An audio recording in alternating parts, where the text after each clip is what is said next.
And when you look at the sources, again, bottled water is one source. So that plastic water bottle is probably one of the biggest sources of nanoplastics that are being consumed. And most of it's being consumed in maybe at a soccer game. I see it all the time as a soccer coach, right? Sitting on the sideline, seeing these girls consume these plastic water bottles that have been sitting on the sideline, baking in the sun and just releasing even more plastic into that water. We see it in food packaging. Just look at the things that you're opening up, right? Even just like pre-cooked foods that you buy from the store that you think are convenient, and they're full of microplastics.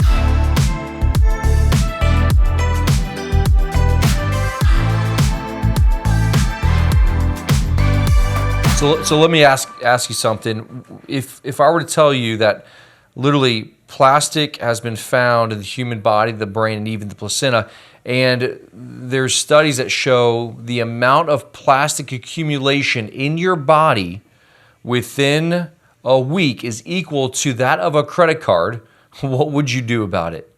Well, welcome to 2026. Welcome to the Real Health Co podcast. We are excited to dive in everything about microplastics today, and more importantly, how to get rid of them, how to prevent the accumulation, and how to maximize the detoxification. Today, we're talking about microplastics and the effects on the brain, hormones, inflammation, and most importantly, what you can do about it. So let's just talk about what are microplastics. This is the buzzword in today's society. We're hearing about it. We're talking about eating out of glass and cooking out of glass containers.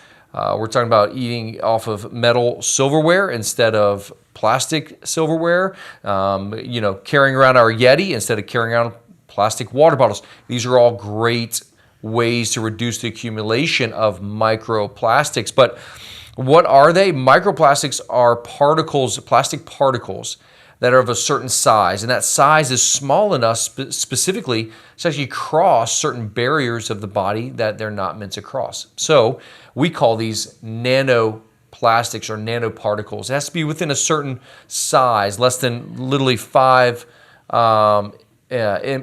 5 mm's will produce a size of particle that crosses not only the gut barrier, but also the blood-brain barrier. And when you look at the sources, again, bottled water is one source. So that plastic water bottle is probably one of the biggest sources of nanoplastics that are being consumed. And most of it's being consumed in maybe at a soccer game. I see it all the time as a soccer coach, right? Sitting on the sideline, seeing these girls consume these plastic water bottles that have been sitting on the sideline, baking in the sun and just releasing even more plastic into that water. We see it in food packaging.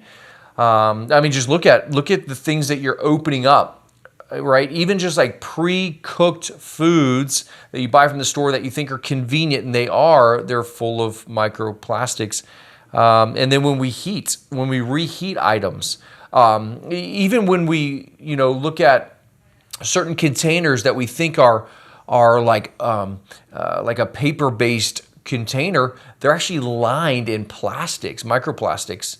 When we look at synthetic clothing, literally the pants that you wear, the shirt that you're wearing, those comfortable shirts. All right, I got this Lululemon on.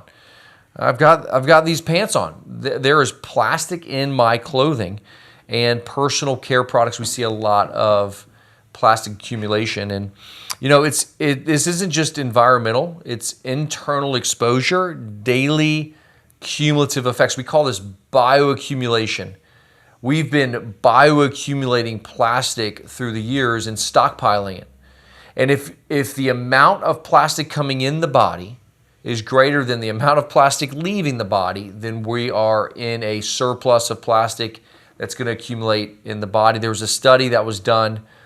I was just looking at that research right before I jumped on the podcast with Grant, and it was that 0.5% of the weight of the brain was microplastic. 0.5% of the weight of the brain is microplastic. That's insane. And that is actually shown to be a 50% increase in microplastic accumulation since 2024. There is more plastic than ever before, and we're seeing it at alarming rates.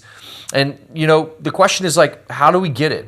right? Well, we talked about the sources, but how do we get it? And it's going to come from two areas. It's going to come from what we're consuming internally through the mouth, so the food and the water or beverages that we're consuming. And actually, here's something wild, it's in the air, right? So the air that we're breathing it contains microplastics.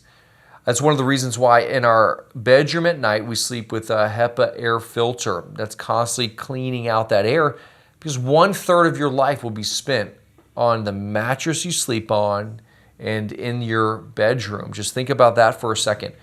You know, sheets and the mattresses is another source of plastic, petroleums, and toxins.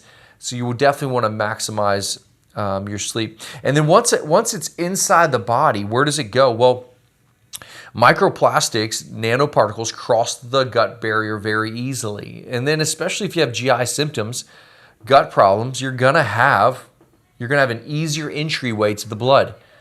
Kind of a side note here, if you weren't at our gut check workshop, make sure you listen to our latest episode on our gut workshop that we did in office, about an hour long, but we talk about everything on how to heal the gut. Make sure you listen to that. Let's get back to it. Once it crosses the gut barrier, where does it go? It likes to go to a couple different regions. It likes to go to the brain, the liver, and fat tissue. And these areas, liver, fat, and brain, can create major metabolic distress. So let me ask you a question. Have you found yourself unable to lose weight at a certain level? Like you lost maybe 10 to 15 pounds, but you can't lose that last 15. Did you know that toxin accumulation of fat, when you start to lose fat, burn fat, you release all of this stored toxic load that overwhelms the liver, creates oxidative stress, and can fundamentally stop you from continuing to lose weight. Toxin exposure, because of fat loss, can prevent you from continuing the fat loss. So whenever you're in a season where you're really trying to lose weight and burn fat, make sure you're supporting your detoxification systems. It's why I think, the big fat loss drugs, Ozempic and GLP-1s, are a health hazard, because when you burn fat, you are directly releasing stored toxins into the body, and a lot of that is plastic. And when you look at microplastics, one of the issues is they are like a sponge. So that you're not just consuming a piece of plastic. A lot of times what you're consuming are toxins even attached to those nanoparticles.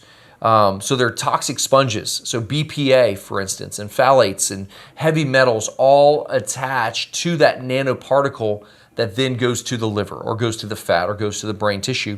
And this is where the body cannot efficiently break down that particular molecule, and we get bioaccumulation. And once it accumulates, let's talk about the brain, for instance. Okay. So once it accumulates in the brain, it crosses the blood-brain barrier. Nanoparticles are small enough to penetrate brain tissue, and they're literally found. We just talked about 0.5% of the brain being microplastics. It triggers an immune response, right? So this is a foreign invader. So the immune system within the brain sees it as a foreign invader, and because of it, it sets up an immune inflammatory response that generates what we call cytokines, which are these inflammatory molecules, and it creates low-grade brain inflammation. Your brain is on fire and you don't realize it. What are the symptoms?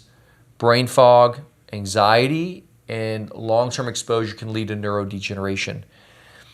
And so when it gets into the brain, we can start experiencing cognitive dysfunction from the inflammatory response. But not only that, those microplastics can also impair mitochondrial function. And the mitochondria are most abundant in the heart, in the muscle, in the brain. And so when we get accumulation of these microplastics, it stops our mitochondria from efficiently making energy, ATP. And again, this leads to chronic fatigue and even chronic pain, And when the mitochondria are dysfunctional, there's even research with the Wartburg effect and how it can cause cancer rates to increase. Microplastics are a major endocrine disruptor, a hormone disruptor. So if we're having hormonal imbalances, particularly symptoms like PCOS, endometriosis, thyroid issues, ovarian cysts, fibroids, cancer risks, all of those can be attributed to plastic-associated chemicals that mimic estrogen. So if you just understand any estrogen-related hormone imbalance, okay, we can look at plastic as being a xenoestrogen, or a chemical that looks like estrogen and can mimic estrogen's effects, but in a very negative way.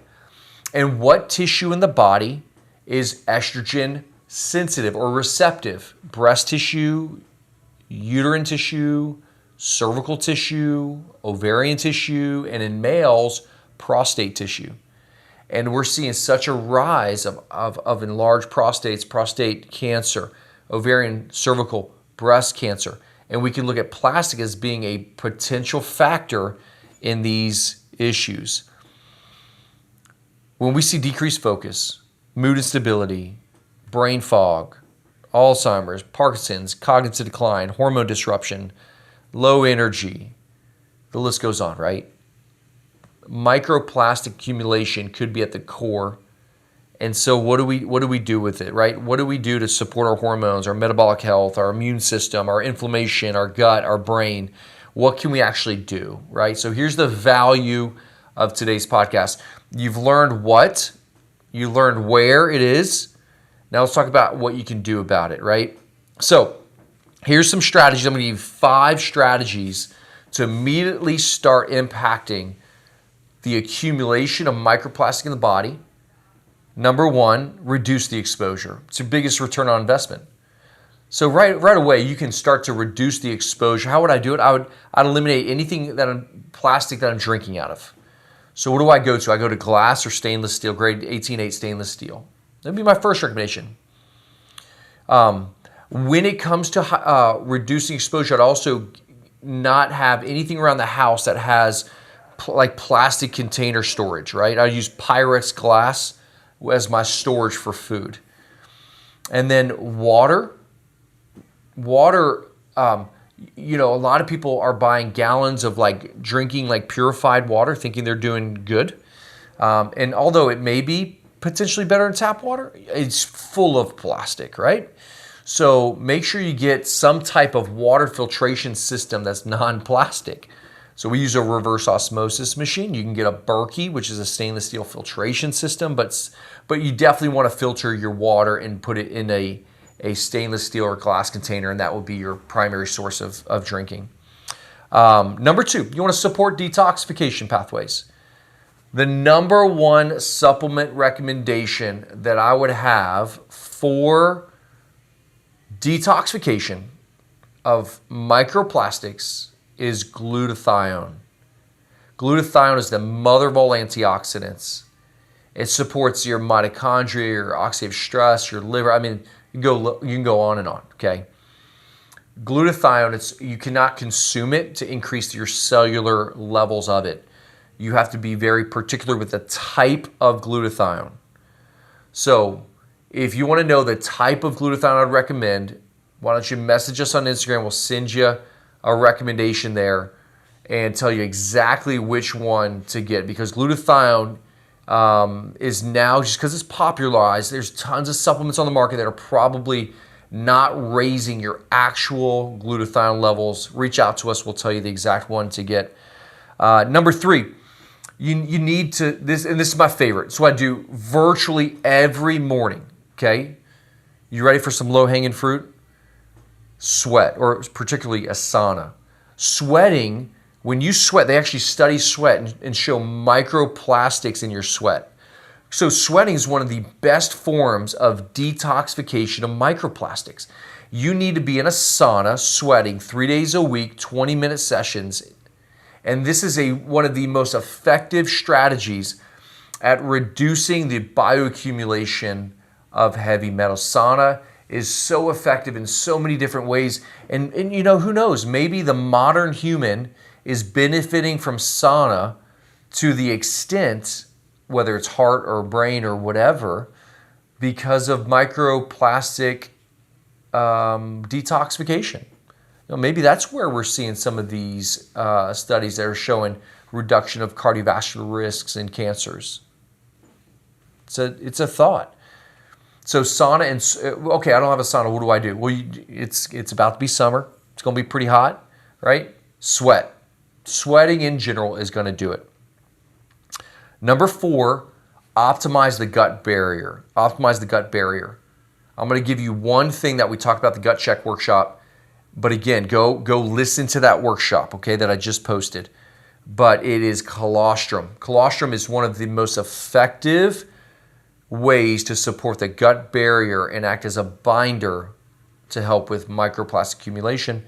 And then number 5, strategic fasting. Strategic long duration fasting. Work with your healthcare practitioner to determine if fasting is appropriate for you and how to do it effectively. When you start to push 2, 3, 4 days, you're mobilizing your fat storage and you're directly dropping the accumulation of microplastics. So, the reality is microplastics aren't going anywhere. They're only increasing. So we have to set up a defense to detox, to remove, to stay away, and that's the way we're going to overcome. There are going to be rates of diseases associated with microplastics that we won't see for 10, 20 plus years from now. I'm telling you, get ahead of the game here. Start living a pure life by removing microplastics as much as you can and support your detoxification levels. Lower the burden on the body. And if you want help in this space to form a detox strategy, to help your metabolism regenerate and go through detoxification of microplastics and how it disrupts your hormonal system, how to do that strategically, reach out to The Real Health Co. It's why we exist. Feel free to Instagram message us. Let us know, hey, I heard your podcast. I want to learn more about detoxification, and we can send you our 90-day gut and detox reset program specifically to address issues like this. I hope this was valuable for you in this season. I mean, this is something we need to be learning and processing right now. And so I hope this added value to you in your health journey. And as always, thanks for listening to another episode of the Real Health Co podcast.